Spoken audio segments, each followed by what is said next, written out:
come on, let's start. G. Go on. Khalid, please.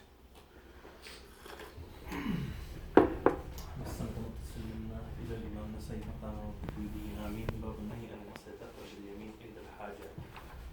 قال أخبرنا يحيى بن رستة قال أخبرنا أبو إسماعيل هو القناد قال حدثني يحيى بن أبي قرفيل أن عبد الله بن أبي قتادة حدثه عن أبيه أن رسول الله صلى الله عليه وسلم قال إذا بال أحدكم فليأخذ ذكره بيمينه.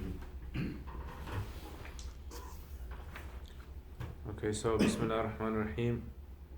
بالسند المتصل منا إلى الإمام النسائي رحمه الله ونفعنا الله بعلومه آمين.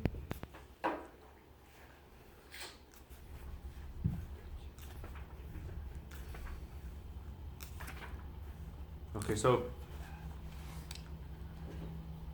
النهي عن مس الذكر باليمين عند الحاجة. So النهي, prohibition of touching the penis with the right hand when relieving oneself. So in other words, when a person relieves themselves, then even in the relieving themselves should they have manners as well. And the reason for this is because the right hand, like the Prophet ﷺ mentioned before, was for eating food as well. Kul bi yaminika. And the Aisha radiallahu anha used to say that the Prophet ﷺ, he would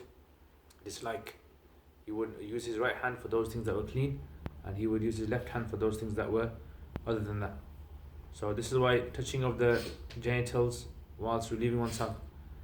And I told you in Tirmidhi as well that Sheikh Yusuf Binuri is mentioned in Al-Laknawi, says in Al-Arkan al-Sharia, he says that this is something which you should try and touch the stone or whatever in your left hand. So Sheikh Yusuf Binuri says this is a bit difficult. Trying to have everything in your left hand and not using anything in the right hand is a bit difficult. So therefore holding the jug or trying to use the right hand as less as possible is something that is desired. Therefore if a person does need to use the right hand for some reason, then it won't be a problem. They can hold the tissue so long as it doesn't go onto their hands. The urine or feces doesn't go onto their hands. Okay, so إذا بال أحدكم فلا يأخذ ذكره بيمينه, and this is what we call النهي الإرشاد. النهي الإرشاد. It won't be like sinful. A person wouldn't be counted as like drinking alcohol or praying their salat the wrong time. This is to do with self dignity and things like that, and save yourself from harming yourself. Go on. قال أخبرنا حماد بن سري عن وكيع عن هشام عن يحيى هو ابن أبي كثير عن عبد الله بن أبي قتادة عن أبيه قال قال رسول الله صلى الله عليه وسلم إذا دخل أحدكم الخلاء فلا يمس ذكره بيمينه. Yeah, again same thing. إذا دخل أحدكم الخلاء. So over there was إذا بال أحدكم. So this is general خلاء for everything.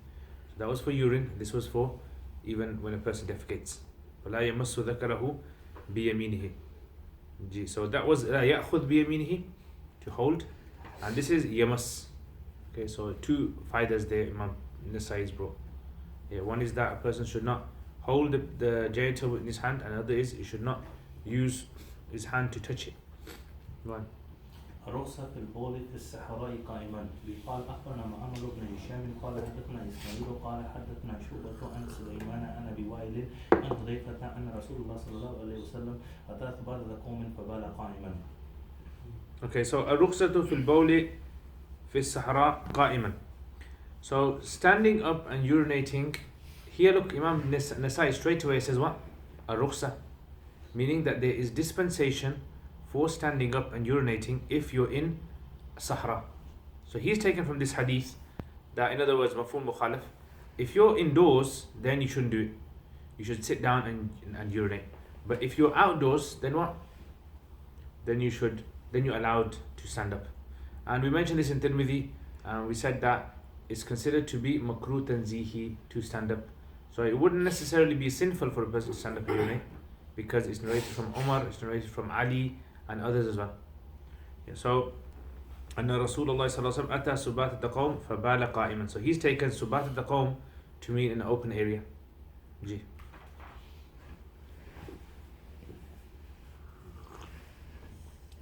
الحكمي قال أخبرنا محمد بن بشار قال حدثنا محمد قال حدثنا شعبة عن منصور قال سمعت أبا وائل أن حذيفة قال أن رسول الله صلى الله عليه وسلم أتى سبات يقوم فبال قائما. Yeah, so again, so this is a different chain, but it ends with Hudhayfa. So the previous one,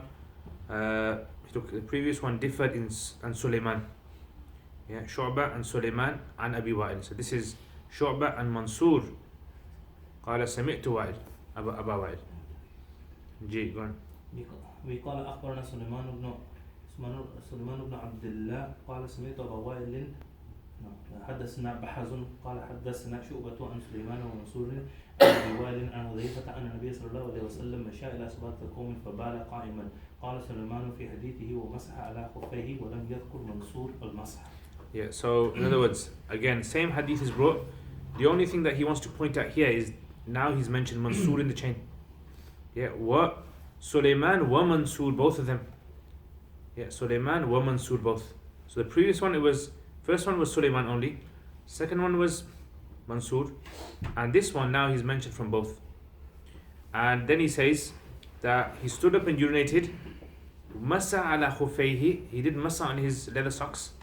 Walam yadhkur Mansur al-mas. And Mansur in his chain did not mention. So this is not a problem, because a narrator can mention something. He doesn't have to mention every detail of the hadith. He might want to mention something which is related to a particular part of the hadith. So this is what the muhaddithin call that ذكر البعض ما لم يذكر الآخر.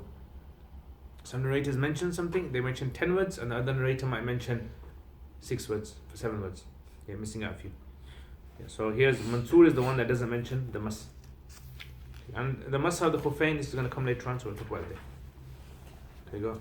البول في البيت جالسا. قال أخبرنا علي بن حجر قال أخبرنا شريك عن المقدام بن شريح عن أبيه عن عائشة قالت من حدثكم أن رسول الله صلى الله عليه وسلم بال قائما فلا تصدقوه ما كان يقول إلا جالسا. So look what it says, البول في البيت جالسا. So Imam Nasai has sorted out all the problem. So he's saying, in other words, it's not established at home that the Prophet ﷺ ever stood up and urinated. So at home, he always urinated sitting down. And that's why Aisha radiallahu anha, she was someone of the house. So she wouldn't have seen what he used to do outdoors.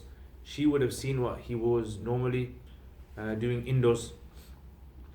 So let's see what she says, لا تصدقوا. Yeah, and that's a good answer, that is. Yeah, indoors and that's outdoors. So ما كان يبول إلا جالسا. البول إلى سترة يستتر بها. قال أخبرنا هناد بن السري عن أبي معاوية عن الأعمش عن زيد بن وهب عن عبد الرحمن بن حسنة قال خرج علينا رسول الله صلى الله عليه وسلم وفي يده كحية الدرقة فوضعها ثم جلس خلفها فبال إليها فقال بعض القوم انظروا يبول كما تبول المرأة فسمعه فقال أو ما علمت ما أصاب صاحب بني إسرائيل كانوا إذا أصابهم شيء من البول قردوه بالمقاريد فنهاهم صاحبهم فأذب في قبره. Okay, so البول إلى سترة يستتر بها. So sutra means a veil, yeah, some sort of veil or barrier. So urinating towards a barrier which he uses to cover himself. Yastatiru. Yeah, sutra, in other words, he uses this to create a privacy. To create privacy between him and others. Okay, so قال خرج علينا رسول الله صلى الله عليه وسلم. The messenger of Allah صلى الله عليه وسلم one day came out. وفي يده كهيئة الدرقة. So daraqa is like a shield. Yeah, it's just a plain shield. It doesn't really have much on it. فوضعها, he placed it. ثم جلس خلفها, then he stood behind it. He used that as a sutra. ثم جلس خلفها فبال إليها, and he urinated in his direction. So look, the benefit of urinating in the direction is that if someone was to walk from behind, they wouldn't see the genitals. فقال بعض القوم انظروا يبول كما تبول المرأة. So someone said, look, he's urinating like a woman is urinating. So this was like common amongst the Bedouins, that a man was considered to be a man if he stood up and urinated, and sitting down was considered to be a trait of women. So when they saw the Prophet ﷺ sitting down, someone, and it would most likely be like a Bedouin, Yeah, a person, or it would be someone who was not Muslim at that time. So he said, بعض القوم, some people said, انظروا يبول كما تبول المرأة. In other words, he's urinating, sitting down posture, just like women sit down and urinate. فسمعه, then he heard them. فقال, and so he said this. So most likely he wouldn't have said this when he was urinating. He would have said this after he finished. Why? Because through other hadith we know the Prophet ﷺ, he said, cursed are those people who speak when they're relieving themselves. So he said, أَوَمَا أَلِمْتَ مَا أَصَابَ صَاحِبُ بَنِي إِسْرَائِيل. Don't you know what happened to the person in Bani Israel? So sahib in the Arabic language can come for like a whole multiple types of reasons. Yeah, a multitude of reasons. So it can come for student, it can come for partner, it can come for teacher, it can come for like citizen, it can come for possessor, all sorts of things. So أَوَمَا عَلِمْتَ مَا أَصَابَ صَاحِبُ بَنِي إِسْرَائِيل. مَا أَصَابَ صَاحِبُ بَنِي إِسْرَائِيل. Do you know what affected the Sahib Bani Israel, in Bani Israel, that man? So in other words, he asked a question, and this is like to create shawq, to create inside of people shawq. So in other words, what happened? What was it? كانوا إذا أصابهم شيء من البول قرضوه بالمقاريد. So in other words, in Bani Israel, when a person was afflicted with something of urine, in other words, was afflicted with urine, قرضوه, they had to cut it. قرض means to cut. They had to cut it with scissors, مقاريد. فنهاهم صاحبهم. So نهاهم صاحبهم. So in other words, one of the Bani Israel, he said to them, don't do it, leave it. Why are you cutting your clothes? فأذب في قبره. And because of that, he was punished in his grave. So what does this mean then? So in other words, this is indicating towards that a person who does not take care of their urine is going to be is going to go through azab al-qabr in the grave. And this was also in another narration Tirmidhi we done, where the Prophet ﷺ, he went past two graves and he said, إنهما يعذبان وما يعذبان في كبير أما أحدهما كان لا يستتر من بوله وما الآخر فكان يمشي بالنميمة. So كان لا يستتر من بوله meant that. So maybe it's possible that the Prophet ﷺ was talking about the same crime that was committed there. In other words, not taking care. However, it's also possible that here he was not punished because of the urine, but he was punished because of telling the people to not do something good. Just like Allah mentions in Surah A'raf about the people of Bani Israel who would, catch the fish on Saturdays, and the group would say, don't advise them. Don't tell them. لِمَ تَعِدُ قَوْمًا اللَّهُ مُهْلِكُهُم. Why are you advising a people who are going to be destroyed by Allah anyway? So then Allah said, in the end of the story, Allah mentions that He saved those people who were telling them to not do what they were doing. In other words, the people who were silent, or the people who were against them, they were the ones that were punished. So this is why taking care of urine. Now, so what's this got to do with standing up then? Chapter heading is what? Yastatir, isn't it? Yastatir. So to shield oneself. What's that got to do with that? So here we can take the meaning that Imam Nasai is saying, not only do you protect yourself from other people, but you protect yourself from your urine. So you shield yourself from your urine as well. And standing up would cause more of the sprays of urine to fall onto the body and onto the clothes. Everyone understand that? Okay, so now obviously here the question now comes, will a person be punished because they have impurity on their body? Do you understand that? Is a person going to be punished for having urine on their body? So according to the hadith of Tirmidhi, and according to this hadith, it seems as though, if a person has impurity on their body, they'll be punished for that. And just like it's narrated in another hadith, that a person, إن الملائكة لا تدخل الملائكة بيتا فيها كلب ولا جنب. When they're in the house, there's a junub person. So this could stop the angels from coming as well. And it's also possible that this is because a person who's not careful of their purity, it will lead them to not allow their ibadat to be accepted. So salat is pending on your ibadat in your tahara. So if your tahara is not there, then your salat is not going to be accepted. Everyone understand that? But in itself, just having impurity on your body itself, is that a reason for a person to be punished besides urine?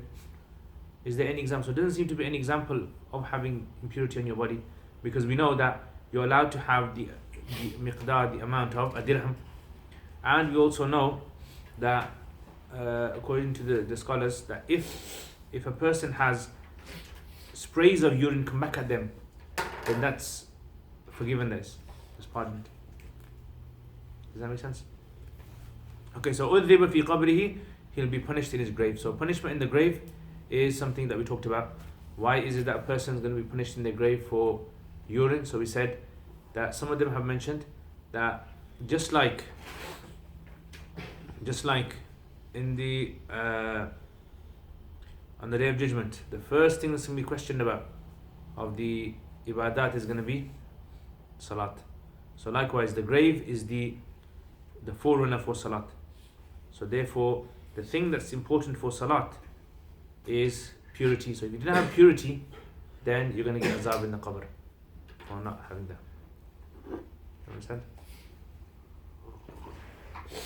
Go on. تنزع عن البول.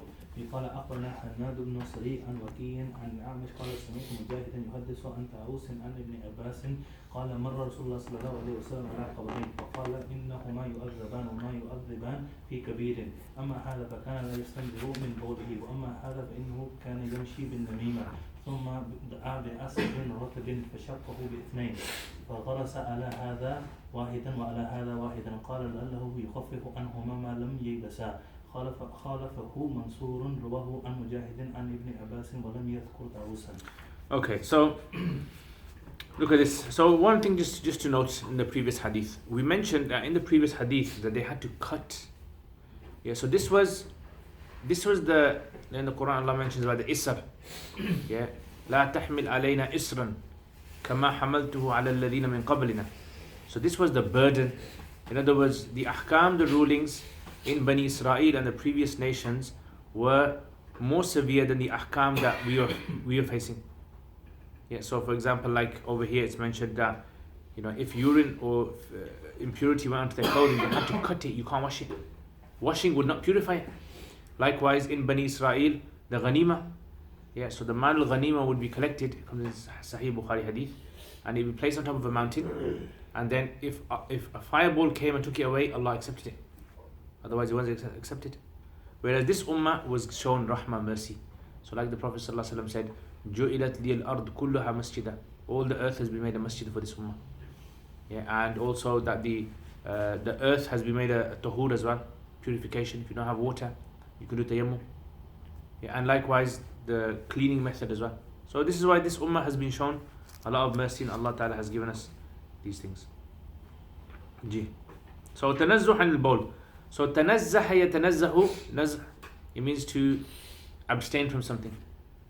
Yeah, so abstinence from urine splashing on you is something that's mentioned here.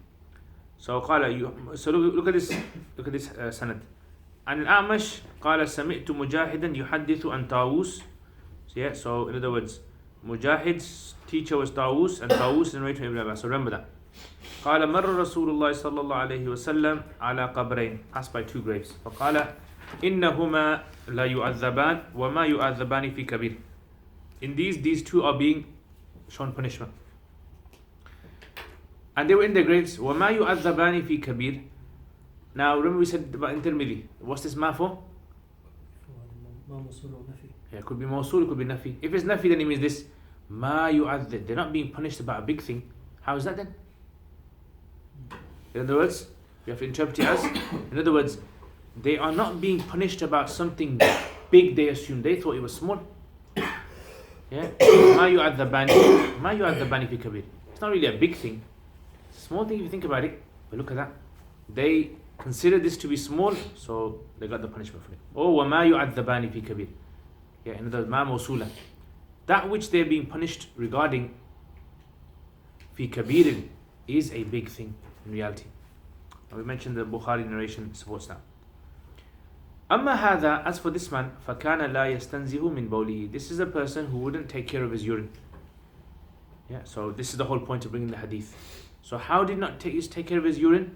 So, some narrations mention that when he had animals, he wouldn't bother where the animals would urinate, or he himself, when he would sit down or he urinates, he wouldn't protect himself from the splashes. وأما هذا فإنه كان يمشي بالنميمة. As for the second man, he would go around with namima. Yeah, he would go around with namima, meaning that any news he'd hear, he'd go and tell others before making certain that it's true or not, or even getting permission from the people that said that conversation or statement to go and pass it on. So this is also, remember we said two things that people don't consider big.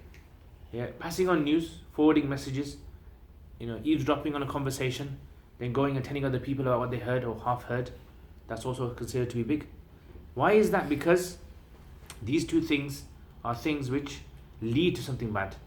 So not having purity leads to a person being in a state where their ibadah is not accepted. And a person with namima, spreading gossip, leads to arguments and fights, and eventually leads to people getting killed. And this is why they fit it in with, on the Day of Judgment, the first thing of the ibadah to be questioned about is going to be salat, hence in the qabr, purity.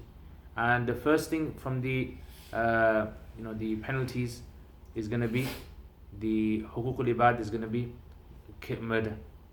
So in other words, in the qabr, namima is attached to that. كان يمشي بالنميمة ثم دعا بعسيب رطب. Then he called for asib. So asib is like a branch of a tree. Ratab, which is moist. فشقه, so he broke it. باثنين, into two. فغرس على هذا واحد, so he placed on one of the graves one, and the other one he placed upon another one. ثم قال لعله يخفف عنهما ما لم ييبسا. Maybe that the azab will be decreased so long as these two are not dry, so long as these are moist. Then, so again, like I told you in Tirmidhi, that here the ulama differ with regards to the ruling of placing flowers on graves. Are we allowed to place flowers on graves or not? So it seems as though, according to this hadith, yes, you are allowed to, because the Prophet ﷺ did it. And if it was wrong, the Prophet ﷺ would not have done it. Some say no, that the asal ruling is no, you're not supposed to put flowers on the grave, especially if it's a practice of people who are of different religions. And they say that the answer to this is that this is to do with the concept of miracles. The Prophet ﷺ with his hand put it, and because of that the azab was lightened on the deceased. And this is why the Prophet ﷺ would place the person in his grave himself, so that the azab would be decreased.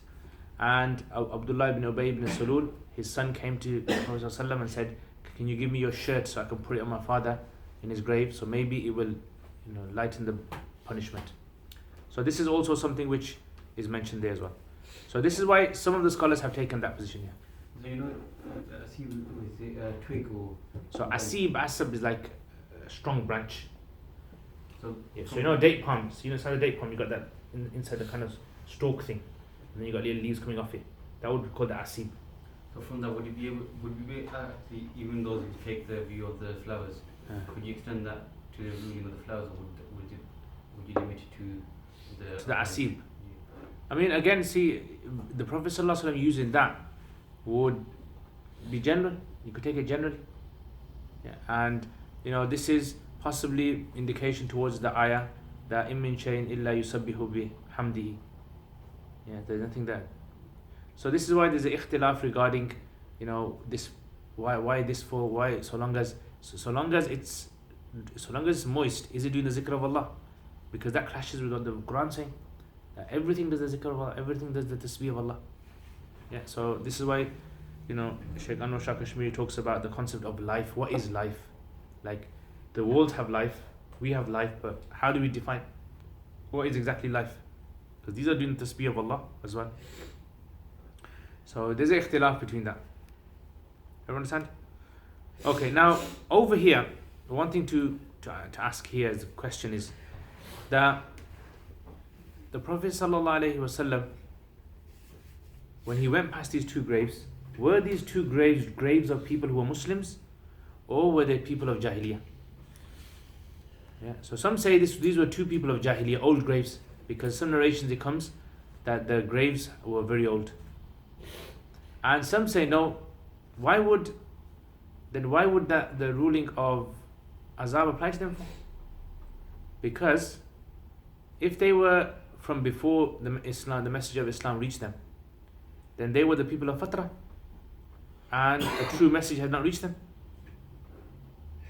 Does that make sense? So this is why some of them have said that these were Muslims. They died in the early days, and this was the azab they were receiving. Just like in time of the Sahaba who committed certain acts, like fornication or other acts. Unfortunately, because of that, they were punished. But these were, like the scholars say, these were so that the later ummah learns from the lessons of their lives. So the Prophet ﷺ, or Allah subhanahu wa ta'ala, he made the Sahaba radiallahu anhum in such a position that they done these things ta'liman lana as well. Okay. You understand that? So look at this. خالفه منصور. So Mansur goes against him. This narration. Rawahu an Mujahid. He narrates it from Mujahid and Ibn Abbas. Walam yadhkur Tawusan. So if you go back to that narration that we mentioned. So you got A'mash. قال سمعت مجاهد يحدث عن طاووس. Whereas over here he says, when Mansur narrates this, he doesn't narrate from Mujahid from Tawus. He narrates from Mujahid from Ibn Abbas. Would you say the first one's stronger because he has Yuhaddith in between, and this one has An? Not really, because Yuhaddith on An doesn't make a hadith stronger or not, because that's only if the narrator is a mudallis. If he's a mudallis, then that would matter. But if he's not mudallis, then it doesn't really matter. And there are certain things about Tawus that have been mentioned. Criticism of Tawus by the Muhaddithin.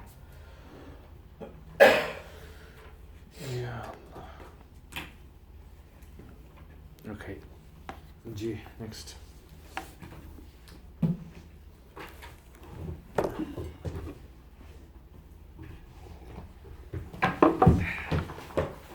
Classic one. بسم الله الرحمن الرحيم. وقال الإمام ابن همام في باب النوافل من فتح القدير شرح داعش 23. Okay, go on. وقول من قال أصح الأحاديث ما في الصحيحين ثم انفرد به البخاري ثم من انفرد به مسلم ثم Okay, قال الإمام ابن الهمام في باب النوافل. So Fath al-Qadir, this is a very important book to read in the Hanafi madhab, because it's filled with usul. It's filled with usul. So it gives you a deep understanding of fiqh. Whereas, for example, if you studied something like Binaya, the Sharh of Hidayah, or Inaya, Binaya is by Imam Aini and Inaya is by Imam Babarti, you wouldn't really get the same benefit, because Imam Ibn Humam, he goes into deep issues, discusses deep issues. Sometimes he goes against the Hanafi position on certain things. So this is why it's a very useful book to read. وَقَوْلُ مَنْ قَالَ أَصَحُّ الْحَدِيثِ مَا فِي الصَّحِيحَيْنِ. The statement of those people who say that Asahul Ahadith, the most Sahih Hadith, are those which are in the Sahihain. ثُمَّ مَنْ فَرَدَ بِهِ الْبُخَارِ ثُمَّ مَنْ فَرَدَ بِهِ Muslim, then the one that's in Bukhari Muslim. ثُمَّ اشْتَمَلَ عَلَى شَرْطِهِمَا مِنْ غَيْرِهِمْ ثُمَّ مَا اشْتَمَلَ عَلى شَرْطِ أَحَدِهِمَا تَحَكُّمٌ. What does tahakum mean? That's all. A statement without a dalil. Tahakum means this is a statement without a dalil. Where is the dalil for this? لا يجوز التقليد فيه. Who was the first person to come up with this? What did we say last week? So this was something that came. This was a statement that was brought about by people that came after, like Imam Ibn Salah was one of the first people. So he doesn't agree. لا يجوز التقليد فيه. Why? إذ الأصحية ليست إلا لاشتمال رواتهما على الشروط. Because when you say something is a sah, that's to do with the rawis themselves, each narrator themselves. على الشروط, if they fulfill the criteria or not. التي اعتبراها, the ones that have been considered. فإذا فرض وجود تلك الشروط, so if we assume these conditions are found في رواة الحديث في غير كتابين, in other than Bukhari and Muslim, then what do we say? أفلا يكون الحكم بأصحية ما في الكتابين أين التحكم?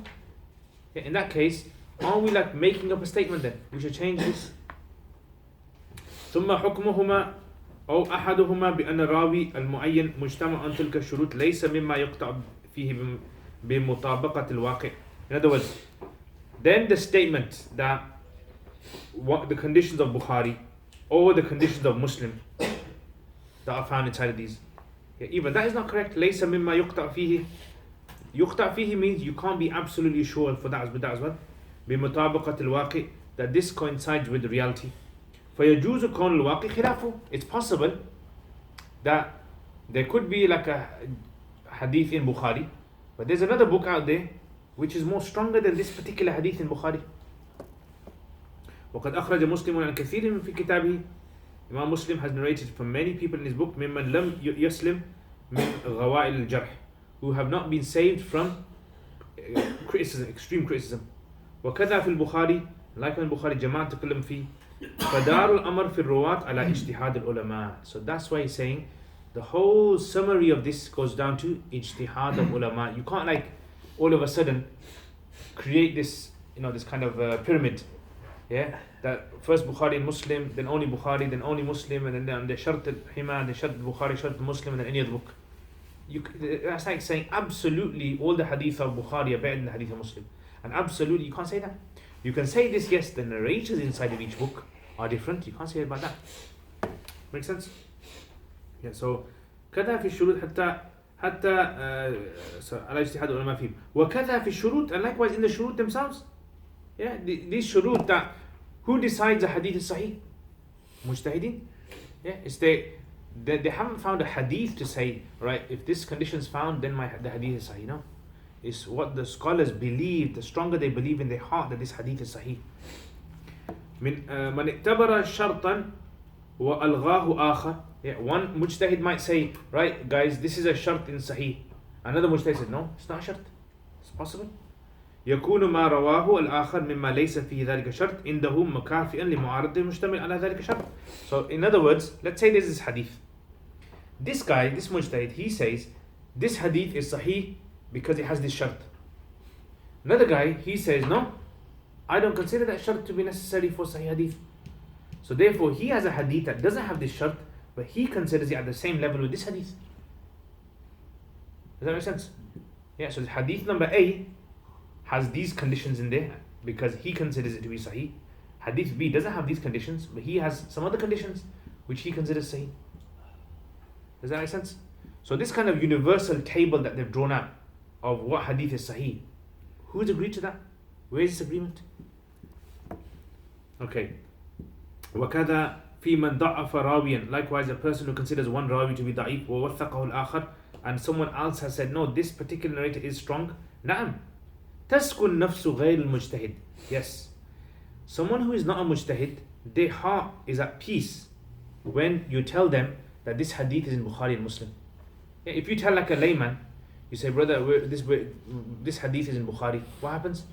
Then he feels, okay, it's alright. I don't tell me anything else. I accept it. But a mujtahid will say, wait a minute, you show me that hadith in Bukhari.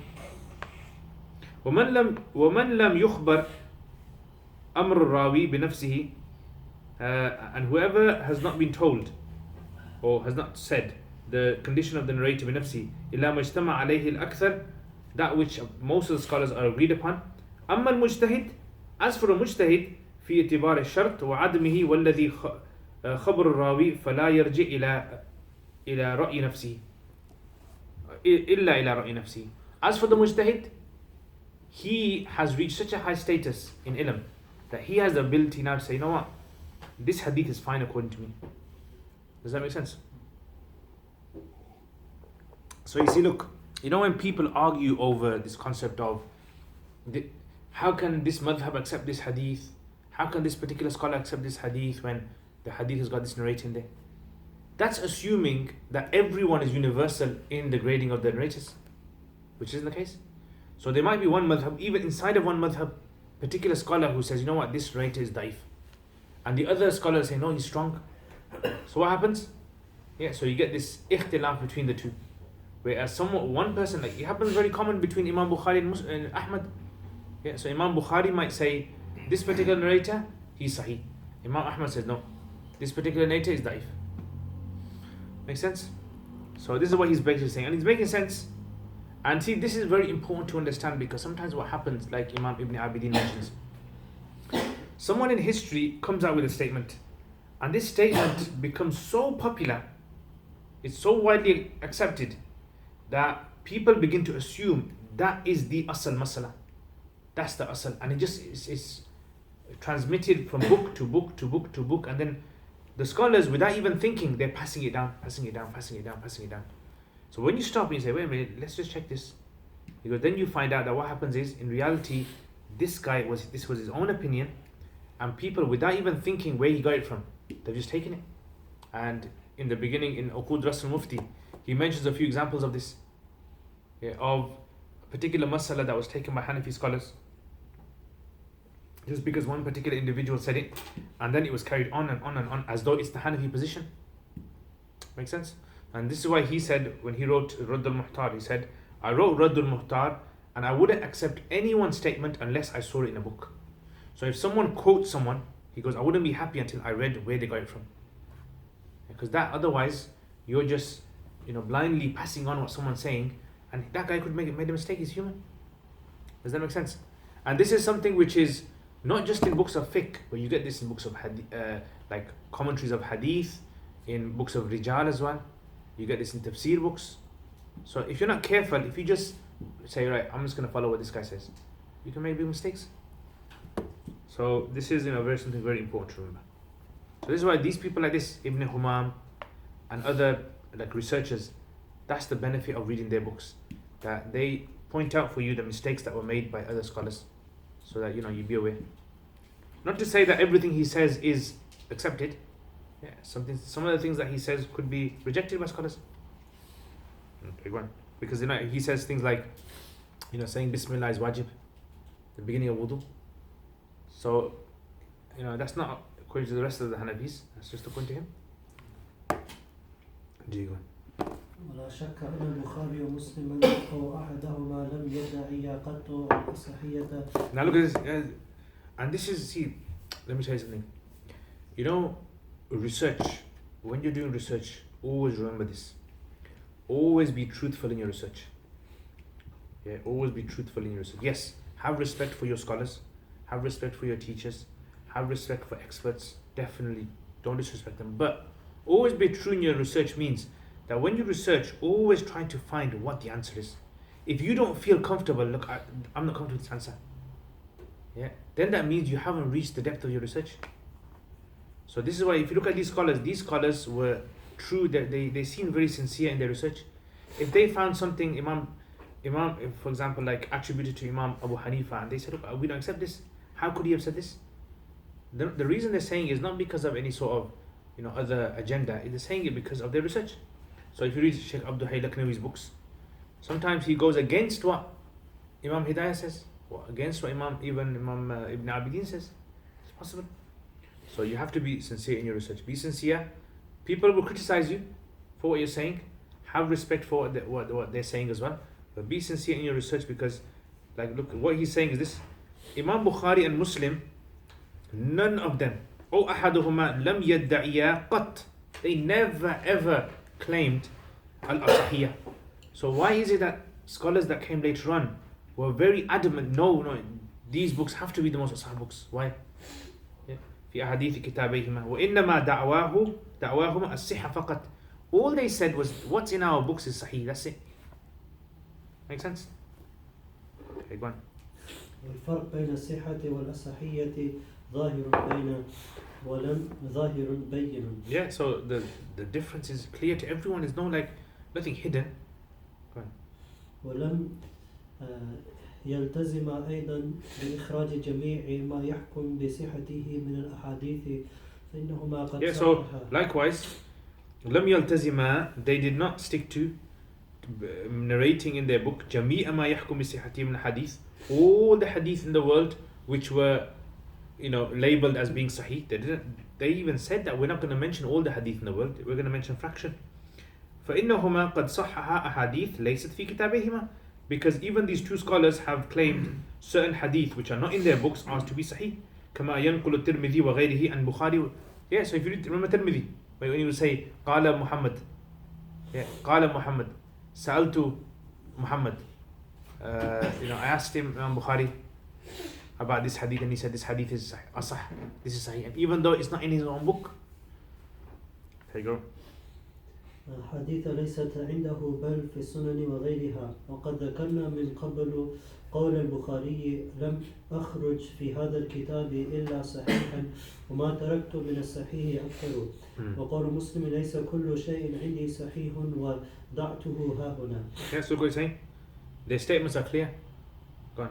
وقوله لابن وارة الحافظ حين عاتبه على هذا الكتاب إنما أخرجت هذا من الحديث الصحيح. Yeah, remember we said last week by Imam Muslim, he wrote that book, and then he went to Abu Zur'a, and he showed in the book, and then all that big issue that happened. Go on. ليكون مجموعا عندي وعند من يكتبه عني فلا يرتاب في صحتها ولم أقل إنما سواه ضعيف ولا ريب أن وجوه الترجيح والجمع مما اختلفت فيه آراء فقهاء الأمصار واعتركت فيه أنظار النظار فدعوى أصحية ما في الصحيحين غير مستقيمة. Yeah, so خلاصة دعوى أصحية ما في الصحيحين, to claim that everything that's in the Sahihain is the most asah, غير مستقيمة, this isn't valid. In the ذوي العقل السليم, a person who has sound understanding will come to that conclusion. Go on. وأما إطلاق بعض الحفاظ على واحد من الصحيحين أو غيرهما بأنه أصح كتب الحديث فهو من باب إطلاق أصح الأسانيد على بعض الأسانيد. Another point. So, okay, how do we explain big scholars in the past who've said that Bukhari is Sahih, Asah, Muslim is Asah? Yes, what they must mean by that is that overall, generally, it contains some of the most asah asanid you can ever get. Yeah, that's fine. It's fine. Go on. ويصح ذلك من حيث المجموعية دون كل فرد من الأحاديث Yes. Or you can say, like Bukhari is more Sahih than Muslim, meaning overall, percentage-wise, the hadith in Bukhari are more in Sahih than Tirmidhi. Yes, that's fine. That's acceptable as well. But if you're individual, not necessarily. There might be a hadith in Muslim which is asah. Go on. وكذلك ما ذكر بعض العلماء من شرطهما فإنما هو تظنن وتخمين. Yeah, so approximation, guessing. منه إذ لم يأتي. Yeah, because this is even strange. This is stranger that to say, right, this hadith is sahih. Why? Because it's on the shart of Bukhari and Muslim. Then you ask, wait a minute, did you ask Imam Bukhari his shart? No. Did you find in a book where he's mentioned what his shart are? No, I didn't. How did you guess? Oh, I read through his book and I assumed that these are his shart. Does that make sense? That's like that's an educated guess, you can say, based on research of his book. Take one. إذ لم يأتي عنهما تصريح بما شرطاه. نعم قد أبان مسلم في مقدمة صحيحه من يخرج من عنه حديثه. وقد قال الحافظ أبو بكر الحازمي في شروط الأئمة الخمسة إن قصد البخاري كان وضع مختصر في الحديث. Yes, in the قصد البخاري كان وضع مختصر. The aim of Imam Bukhari was to place an abridged book of hadith. وإنه لم يقصد الاستيعاب. He did not intend to encompass all the hadith. لا في الرجال, not non-narrators, ولا في الحديث, nor in the matan of hadith. وإن شرطه أن يخرج, and his shart was to transmit a hadith ما صح عنده, which he believes to be sahih. لأنه قال, he said, لم أخرج في هذا الكتاب إلا صحيحا. I have not mentioned in this book except the Sahih. وَلَمْ يَتَعَرَّضْ لِأَمْرٍ آخر. And he did not intend to do anything besides that. وَمَا سَلِمَ سَنَدُهُ مِنْ جِهَاتِ الْإِنْقِطَاعِ وَالتَّدْلِيسِ وَغَيْرُ ذَلِكَ. And the sanads of his hadith with regards to breaks in there or tadlis in there وغير ذلك, those are due to أسباب الضعف لا يخلو إما أن يسمى صحيحا, either you're going to call this sahih or لا يطلق عليه اسم الصحة, or you're not going to use the word صحة for these types of hadith. فإن كان يسمى صحيحا, if it's sahih فهو شرطه على ما صرح به, according to what has been explicitly mentioned. ولا عبرة بالعدد, and there is no consideration of number of hadith as well. In other words, that there has to be this many particular number of hadith for it to be valid. وإن لم يطلق عليه اسم الصحة, even if he does not mention the term صحة for it, فلا تأثير للعدد. In other words, like it's got 30 rawis in there, or it's got 10 rawis in there, doesn't matter. لأن ضم الواحي إلى الواحي, because adding a da'if to a da'if is da'if. Yeah, 0 plus 0 equals 0. لا يؤثر في اعتبار الصحة ولم يذهب إلى هذا أحد من أهل العلم قاطبة. Absolute no one has taken this position. وأما شرط مسلم فقد صرح به في كتابه. Have you got that? Okay, go on. فانظر كيف اعترف الحازمي أن البخاري لم يتعرض لأمر آخر سوى الشروط المعروفة للصحة عند عامة المحدثين. Yes, so you see, look what's, even Imam Hazmi himself, the shurut that he's listed are what? They're not shurut of Imam Bukhari exclusively, but they're in the Amat al-Muhaddithin. They're like according to what the general Muhaddithin position was. فَكُلُّ هَؤُلَاءِ الَّذِينَ يَقُولُونَ إِنَّ مِنْ شَرْطِ الْبُخَارِ. So all of these people who say the condition of Bukhari كذا are so and so, ومن شرط مسلم كذا, or Imam Muslim شرط are so and so, ومن شرط الشيخين كذا, فإنما هو ظن. Ultimately this is just a guess. That's what it is. ظنوه من عند أنفسهم, which they've understood themselves. ولذلك يختلفون فيه. And this is why if you bring all their books together, you'll find big اختلافs in agreement. اختلاف كثيرا. ويقول كل ما ليس عند الآخر. Yeah, and one will say something totally different from the other person. والكلام فيما يتعلق بشروطهما طويل الذيل. And discussion regarding the shart of Bukhari and Muslim is extremely long. Yeah, وقد أشبعنا القول في هذا الباب, and we've sufficed in this chapter with what we need to mention. فيما كتبناه في الانتقاد على المدخل في أصول الحديث للحاكم النيسابوري. Yeah, so in other words, this is in another book that he's written. Yeah, in there, if you want to read more about it, you can read it there. So Bukhari and Muslim, they're not books that you can just read once and that's it. These are books that you have to read time and time again, research. You gotta read the commentaries about the Rijal and so much just to try and understand. Yeah, these are the experts saying this. So imagine someone for us, we would have to be in a position where we'd have to do lots of research to understand this. Okay.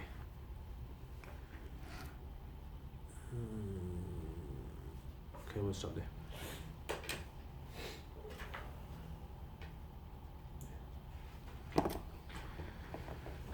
Do you have any questions?